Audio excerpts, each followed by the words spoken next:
शांति की शक्ति से शांति जग में लानी है। ओम शांति। शांति की शक्ति इस चैनल में आप सभी का स्वागत है। आप सभी को नवरात्रि पर्व की अनंत शुभकामनाएं।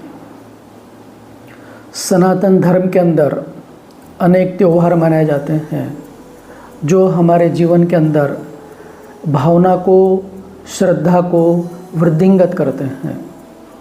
लेकिन जब इस भावना और श्रद्धा के पीछे ज्ञान का रहस्य हमको पता चलता है तो त्यौहार हम और अच्छे तरीके से मना सकते हैं। तो आप देखिए कि नवरात्रि, इसका आध्यात्मिक रहस्य क्या है। तो जो भी त्यौहार हम मनाते हैं तो त्यौहार के आगे रात्रि शब्द क्यों लगता है।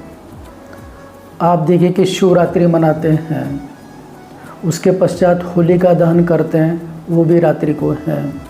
श्री कृष्ण का जन्म, वो भी रात्रि को बताते हैं। दीपावली त्यौहार, वो भी रात्रि को मनाते हैं। और वर्ष में 4 बार नवरात्रि मनाते हैं। तो वास्तव में रात्रि ये अंधकार का प्रतीक है और अज्ञान को अंधकार कहा जाता है। इसलिए कहते हैं ज्ञान अंजन सतगुरु दिया, अज्ञान अंधेर विनाश। Knowledge is light, ignorance is darkness. भाई अज्ञान को अंधकार कहा गया है तो ज्ञान सूर्य परमात्मा कर हमको ज्ञान का प्रकाश देते हैं और उस ज्ञान के प्रकाश के आधार पर उस त्योहारों का हम रहस्य जानते हैं। तो आप देखिए कि नवरात्रि का जो त्यौहार है इसका ऋतु से भी संबंध है। जिस प्रकार वर्ष के अंदर 4 ऋतुएं रहती हैं, ऐसे पूरे वर्ष के अंदर हम 4 त्यौहार मनाते, 4 बार नवरात्रि का त्यौहार मनाते हैं। बाकी सभी त्यौहार 1-2 दिन मनाते हैं, लेकिन नवरात्रि का जो त्यौहार है वो 9 दिन, अर्थात इकाई के अंदर सबसे बड़ा जो आंकड़ा है वो है 9। तो 9 दिन क्यों मनाते हैं और 4 बार नवरात्रि मनाते हैं, अर्थात साल के अंदर 36 दिन हम नवरात्रि को मनाते हैं। तो ये जो 4 बार नवरात्रि मनाते हैं, इसमें 2 नवरात्रि ये गुप्त नवरात्रि कहलाती हैं और 2 नवरात्रि जो है ये प्रत्यक्ष नवरात्रि कहलाती है। प्रत्यक्ष नवरात्रि एक चैत्र नवरात्रि है। भाई जो नवरात्रि के बाद ग्रीष्म ऋतु शुरू होती हैं चैत्र महीने के अंदर। दूसरी जो मुख्य रूप से नवरात्रि मनाई जाती है, चारों नवरात्रि के अंदर सबसे प्रमुख रूप से जो नवरात्रि मनाई जाती है वो है शारदीय नवरात्रि।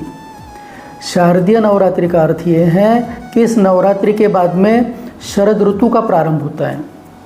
तो सुखद ऋतु का प्रारंभ होता है, तो ऋतुओं से इसका संबंध है।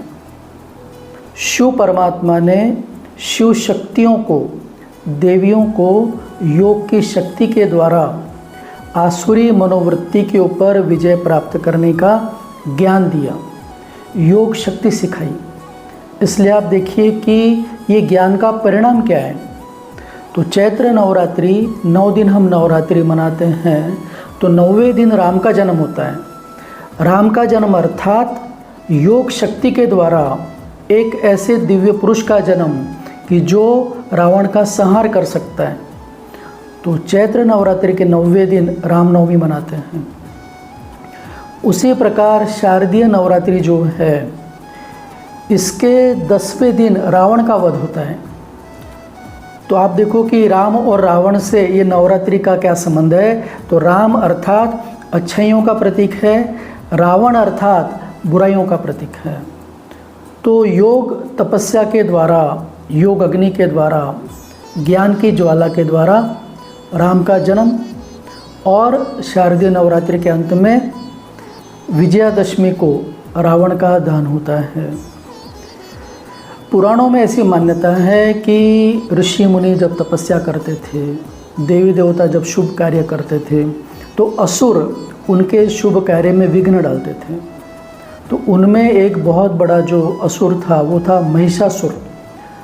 महिषासुर अर्थात भैंस बुद्धि भी जो ज्ञान का विरोध करती है, जो भौतिकता विकारों को ही सर्वस्व मानती है, और जो महिषासुर था वो दैवी कार्यों के अंदर विघ्न डालता था। तो सभी देवी देवता माँ कात्यायनी दुर्गा देवी के पास जाते हैं और जाकर उनसे आराधना करते हैं कि आप तो शिव शक्ति का साक्षात अवतार हो, आप हमें इस महिषासुर से मुक्ति दिलाओ। तो ऐसी मान्यता है कि 9 दिन देवी का और महिषासुर का युद्ध होता है। 10वें दिन महिषासुर का वध होता है और वो विजय का उत्सव वे विजयादशमी के रूप में मनाते हैं। नवरात्रि के 9 दिनों के अंदर देवियों को हम 9 रूपों में मानते हैं, जिसके अंदर प्रथम दिन शैलपुत्री, ब्रह्मचारिणी, चंद्रघंटा, कुष्मांडा, स्कंद माता, कात्यायनी, कालरात्रि, महागौरी, सिद्धिदात्री, ऐसे 9 रूपों के द्वारा 9 दिन देवियों की पूजा की जाती है। देवियों के यादगार में दिखाते हैं कि ज्वाला से असुरों का संहार किया।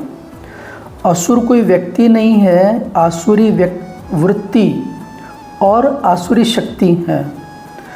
तो वो जो परमात्मा ज्योति स्वरूप है, उस परमात्मा से ज्ञान और योग की ज्वाला लेकर अष्ट शक्तियों को जागृत करके इस संसार के अंदर व्याप्त जो असुर है, काम, क्रोध, लोभ, मोह, अहंकार, ईर्ष्या, द्वेष, पापाचार, भ्रष्टाचार, इन राक्षसों का विनाश।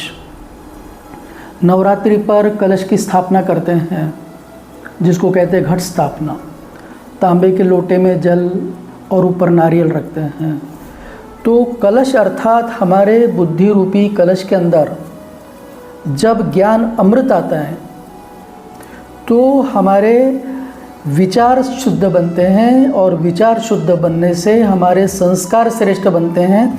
संस्कार श्रेष्ठ बनने से श्रेष्ठ संसार लाने के कार्य के अंदर हम सहयोगी बनते हैं। दूसरा, फिर अखंड दीप जलाते हैं। अखंड दीप अर्थात आत्मा स्मृति की जो ज्योति है, वो आत्मा की ज्योति सदा जगी रहे, इसलिए देवियों के मस्तक के अंदर तीसरा नेत्र दिखाते हैं। जो तीसरा नेत्र जो है ये आत्मस्मृति का टीका है। फिर नवरात्रि में व्रत रखते हैं। व्रत अर्थात वृत्ति में देवियों समान शिव से शक्ति लेना है। 9 दिन शुद्ध भोजन स्वीकार करते हैं।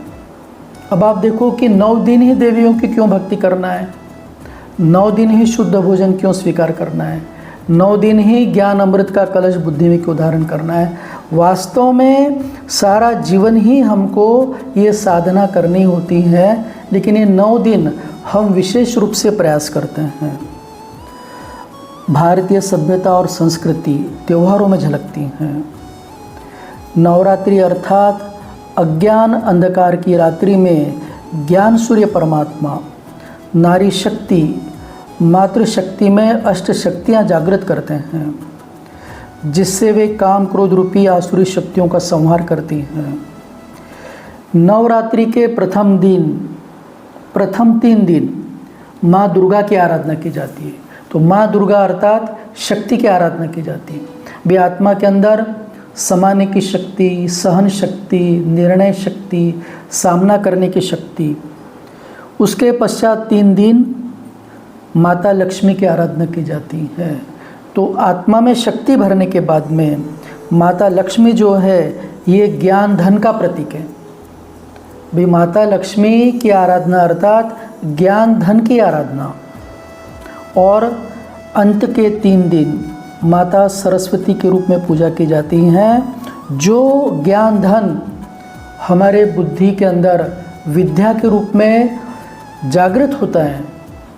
हमारे जीवन के अंदर सरस्वती का वरदान प्राप्त होता है। तो शुद्ध बुद्धि, श्रेष्ठ बुद्धि, पवित्र बुद्धि, ये नवरात्रि का परिणाम है। अष्टमी के दिन कन्या पूजन किया जाता है, अर्थात पवित्रता का मान है। नवरात्रि हमें नारी शक्ति का सम्मान करने की प्रेरणा देती है। व्रत अर्थात बुद्धि में दैहिक आकर्षण, विकारी संकल्प, विकल्प, इसका संपूर्ण रूप से त्याग करना है। भी केवल 9 दिन कन्या का पूजन करते हैं। तो कन्या अर्थात क्या है? वो पवित्रता का प्रतीक है। ऐसे कहते हैं कि एक कुमारी कन्या 100 ब्राह्मणों से श्रेष्ठ हैं। तो कन्या पूजन अर्थात पवित्रता की पूजा है। तो जब हमारी दृष्टि वृत्ति ये पवित्र रहती है, ऐसा कहा जाता है कि जहाँ नारियों का सम्मान होता है वहाँ देवताओं का वास होता है। तो नवरात्रि ये नारियों के प्रति सम्मान जागृत करने का पर्व है।